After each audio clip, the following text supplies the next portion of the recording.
Hello everybody, hope you're well. First fix week this week. I got it this morning. There's a Lamborghini on the drive. I thought, who's that? Then I remembered. The electrician's here. Hey, say hello. There he is, having something to eat. Is it lobster or caviar today, or both? Salmon. Oh, salmon. Lovely. Beautiful. Waitrose is best, is it? Right, we've already done a bit. First fixing. I will turn you around and I will show you exactly what we've been up to. Well, as you can see, there's a fair few cables already gone in. I've done the sockets for the moment, and they all relate to a very well thought out plan provided by the customer, which has helped us no end.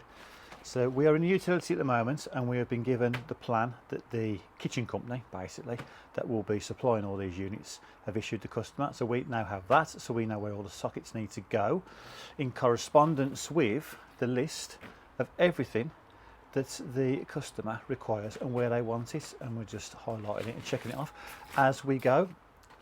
As I've also supplied us with a beautiful lighting plan, which again corresponds to all the information that we've got there, so we really haven't got any excuse to mess this one up. Now obviously, as it is now, it can be tinkered with, moved, because now the customer or any customer for the future ones can see it, right, okay, so that's where that is, blah blah blah. Well, if we move this at this stage, isn't too much of an issue. Once we give the all clear to the plasterer, then it needs to be in its final resting place, hopefully never to be seen again. Now, as you'll see, and I'll maybe get the electrician to go through it if he wants to a little bit later on, there's no capping on this because it's not building regs, everything will be RCD protected, so there's no need for it, and the drill won't, the capping won't save it from the drill going through it anyway. That's why it's important to stay within the zones, which we'll go through maybe a little bit later on, should I feel qualified. I'll clarify everything with him first. And there's no back boxes because all this, as you can see, is behind a stud wall, and it's got to be insulated, vapor barriered, plasterboarded, all that sort of stuff. So there'll be dry line plasterboard boxes for this wall here. There's not a fat light, if anything, on there. You just put a back box on there for that one. That was already in. That's for lighting. We haven't done that yet. We've done downstairs, but I can't really show you that. I mean, I could, but it's just looking at cables.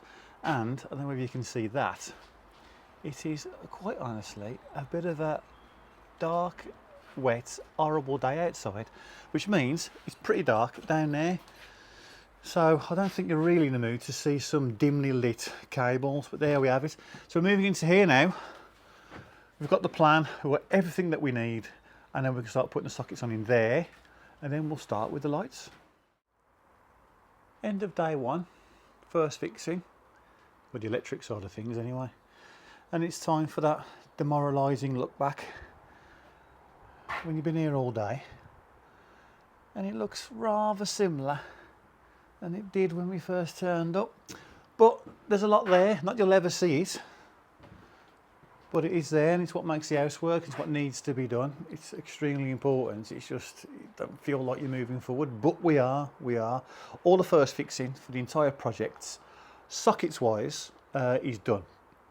To be confirmed, I'll have to quickly have a run through with the customer in a bit, but as far as we're aware, to the plan, we are all sorted. Now, what I've done, you may notice, is that I have strategically placed some brushes and brooms around the room because I'm trying to dispel the myth that electricians don't sweep up. So I'm going to try and get electricians' DNA, just a trace of something, linking them to a broom. We shall see. We shall see. I've got a bit of a test at the end of the video that you'll see to prove if it works. Now, what could happen here is that it could be like, you know, the old wives' tale, if it is one, when you put conkers in the corners of rooms and it keeps the spiders away. It might walk in tomorrow and just vanish. So we shall see what it does, but he's at least got to move one out of the way, hasn't he? So I should be able to link him to a broom. Not just him, the trade. They've got a bad rep, but we'll try and debunk it during the course of the episode. Right then, that's enough of looking at a room that you've seen loads of times and not looking a lot different than it did last time you saw it. We'll move on to tomorrow, where it is lighting. And just to go through the lighting plan, or to show you, it's over here. Excuse me a second. I really have got to start planning these videos and not making up as I go along. We have got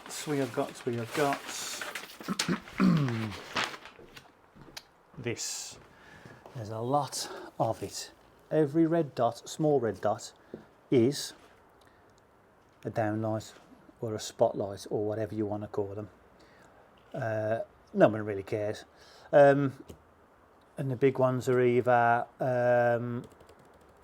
smoke alarms or speakers. Could have my speakers in the ceiling as well. So we've got to install each one of these red dots then tomorrow. And as you're going to see, it's a fair bit of work in that. So let's skip through till tomorrow. And you'll be able to see some more cables. Brilliant. Bit of bad news. Trade stop play.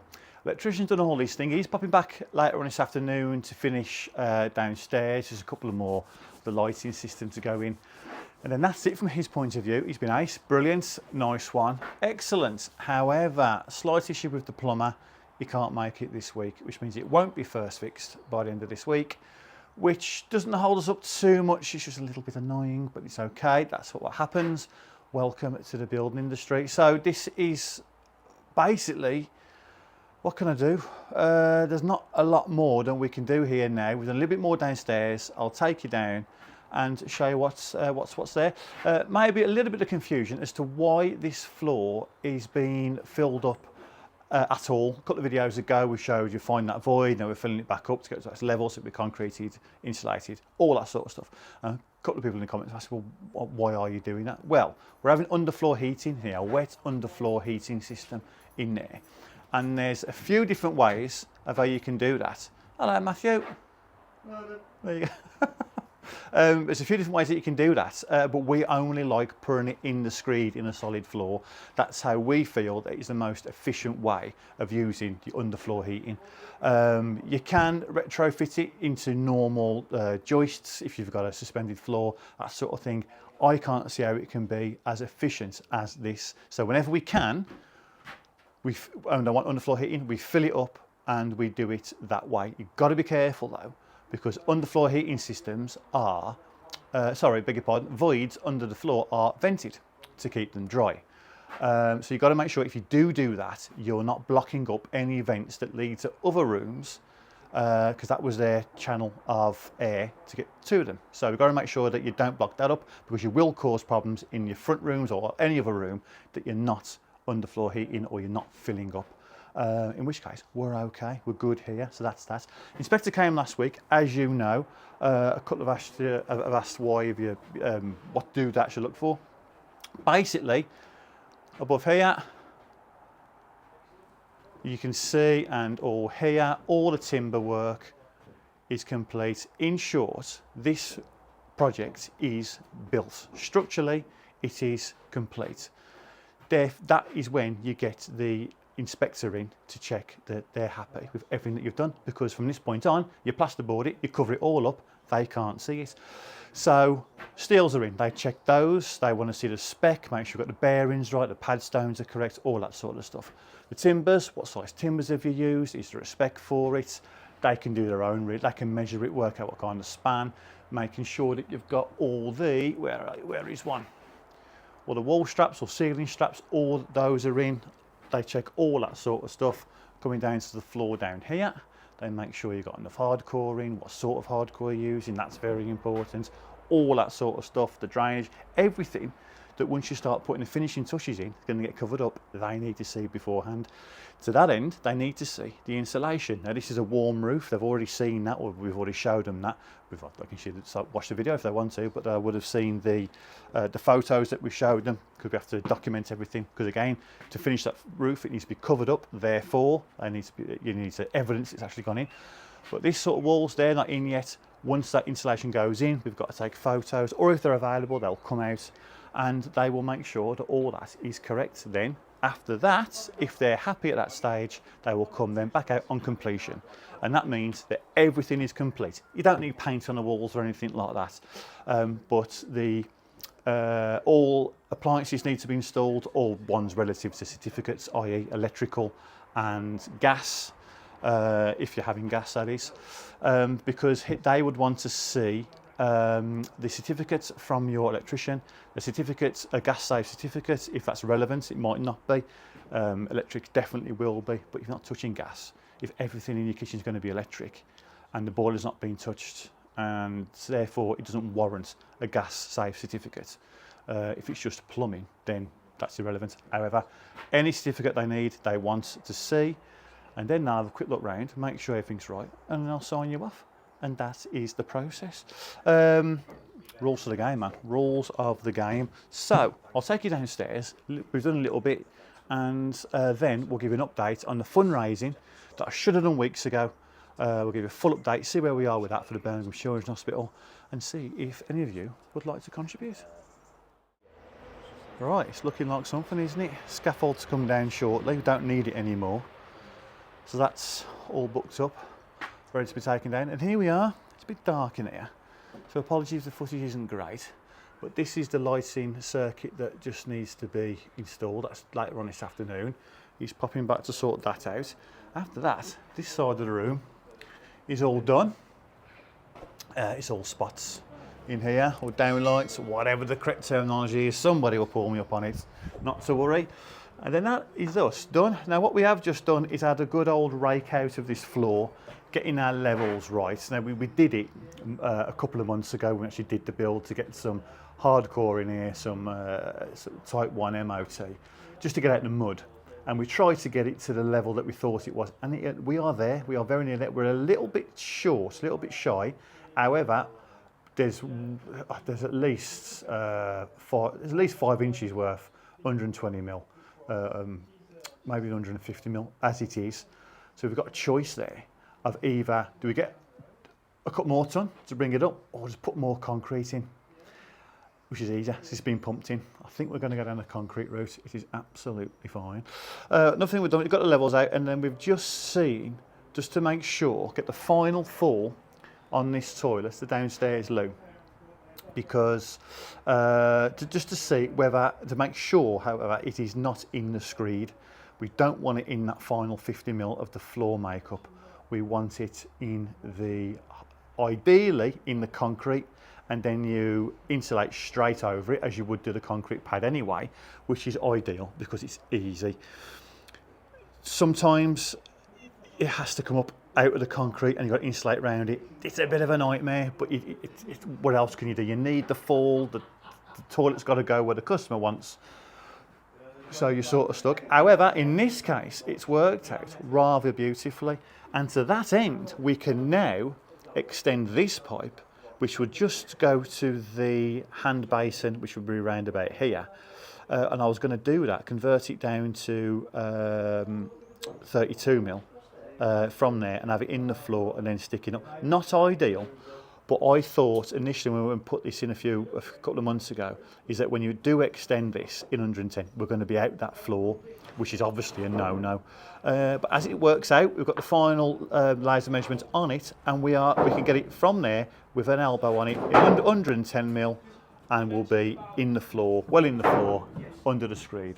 Perfect. So that is basically at that. And to be honest, that's that for us from here for a little while. I'll go into why. That's drying out nicely. That is from when the roof, not this one, that's the floor. The roof above that was roofed. It rained on that weekend, and it just, because that's where the outlet is above there, it wet them blocks. Now I don't know whether it's just stained the blocks because it's taken a long time to dry out. It feels dry. I mean, if that is any science behind that. It seems to be drying out nicely now, but as you can see, there's no water coming through the floor, the ground that it's retaining. It's just that, so it doesn't look great, but it is perfectly fine. We're happy with it, and what we do also need to get is the damp man. He was on holiday last week. He's coming around hopefully beginning of next week to assess and book us in to tank in all this, and we'll take his advice on that. Only then can we put the floor in, because there might be some drainage kind of channels that go in the concrete element of the floor, so we can't rush ahead and do that until he's come round and he's seen it. So we're looking forward to that. Also looking forward to seeing whether or not he thinks this wall needs tanking at all, because ground level is about there. And if you remember, if you've watched these videos, all that is fiberglass and tanked, and there's a land drain. In fact, you can just see it just behind that yellow plastic there. And there's nothing coming through. You know, we've had a lot of rain past couple of months. So we'll see what his assessment is. That wall definitely, because ground level there goes up there like that. So that's a definite. But again, with that makeup, we'll see. We shall see. We'll see what he says. Right then, going back to why we won't be here for a couple of episodes. This is the reason.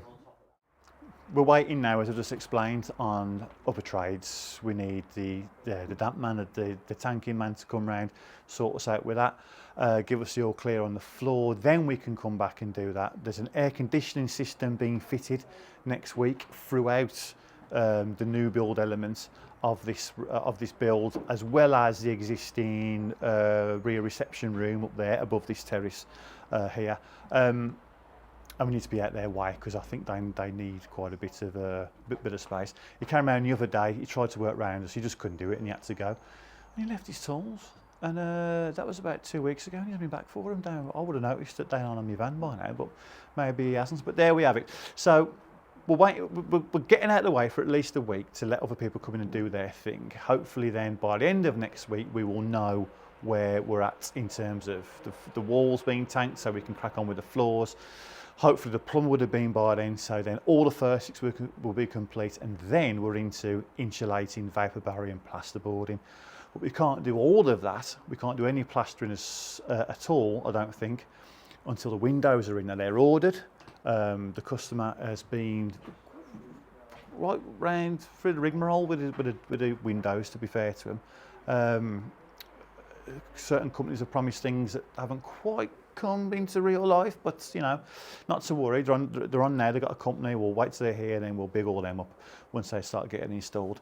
So yeah, so we're bitty from here for the moment. There's always that lull in the middle of these jobs, and we're at it now, which is why we as tradesmen need to find something else just to go and do, just in the meantime, whilst making sure this is still priority, and we'll be back on a drop of a hat as soon as certain things free up. That's just the way it is. And to that end, we are off now to my house. You may have noticed at the beginning of the last episode we said that we were going to go and do the garden renovation. Well, I'm going to do it. Well, we've got a free afternoon now, so the lad's coming back to mine to do a bit and helping me. That will be in an episode over the next couple of weeks.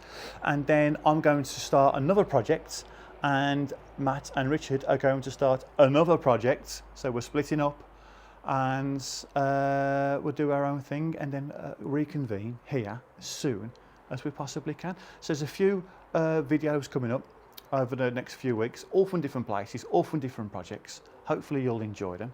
And then at the end of those episodes, we'll start back up on here, and it will be full throttle to completion on this project.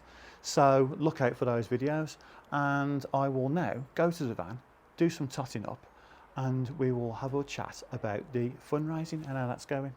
Right then, I'm back home. Working on the new series that's going to be coming up very shortly on this channel, where we completely renovate this garden. It's going to be a follow-on to the Builder Destroys His Own Home series that we did last year, when I completely renovated this house, knocked all the floors out, all the walls obviously, back to brick, everything, and then rebuilt it from there. So if you're interested in that, you didn't know about it, go onto our videos. It's all on there, the entire series in the playlist. Go for it. If not, sit back and wait for these to be posted very, very soon. Might even be next week, but there's no promises for that. Who knows? I'm sorry this week's been a bit slow in terms of the basement build, but this is the building game. This is one really for customers. This is what can happen. You have a bit of a setback, things don't quite get done. However, as I said, we've got the air conditioning fella to go in, we've got a damp fella to go in. All that will be happening next week, and we'll get an update from that build as soon as possible. Right then, charity work. For those of you who don't know, on the very first episode of this series, the Basement Build series, we put out a bit of a fundraising appeal for anyone who wants to give us a super thanks, because people have done it before that and we don't want your money. We don't want money from your pocket to ours. Forget it. However, if you feel compelled to do the super thanks, thank you very much. But every single penny, and we'll make up whatever YouTube take out of our own pocket. Don't worry about that. Every single penny you donate, we're going to amass and spend it on Christmas presents for the kids who unfortunately happen to find themselves at Birmingham Children's Hospital over Christmas. So that's what we're going to do. And a couple of you have been asking, how's it all going? We haven't pushed it. We haven't every single episode, give us your money and gone full Bob Geldof on it. We don't want to do that. However, a little nudge every now and again, such as this one, I don't think it's going to hurt, because off that very first video, we have got £535, which is amazing. Thank you very, very much for those of you who contributed. And feel free, anyone else who wants to do it. Listen, if you don't want to, that's absolutely fine. But if you do, get us a super thanks, and all the money will go to them at Christmas. 12 o'clock, 12 noon on the 12th of the 12th of this year is the cut-off date. Any money that's amassed after that will go into next year's, and hopefully this will become a rolling thing, and every year we can do it. So thanks for that. Right then, I've had a very important letter delivered. I sent those brooms off to CSI West Midlands to find any traces of DNA on those brooms, just anything to link an electrician to cleaning up. Dear Mr. Builders, thank you for your inquiry and the samples sent. Unfortunately, no traces of DNA or any skin cells or anything at all was found on those brooms. In fact, there's apart from the cables that are in the ceiling, there is no indication to show that an electrician was ever there. And being that the mess could have been created by anybody, there is nothing substantial that will stand up in court. Sorry, electricians, I tried, I left it all there, but no, still nothing on a broom. Ah well, not to worry. I want to say a big thank you to Mick, Matt and Richard, who have agreed to sell their kidney, or at least one of them, because we've got the plumbers coming in next week and someone's told them they can charge what they want. So we're going to raise money for that, and hopefully we'll be able to afford a bit of first fix. So fingers crossed. Thanks for watching, and we'll see you next time.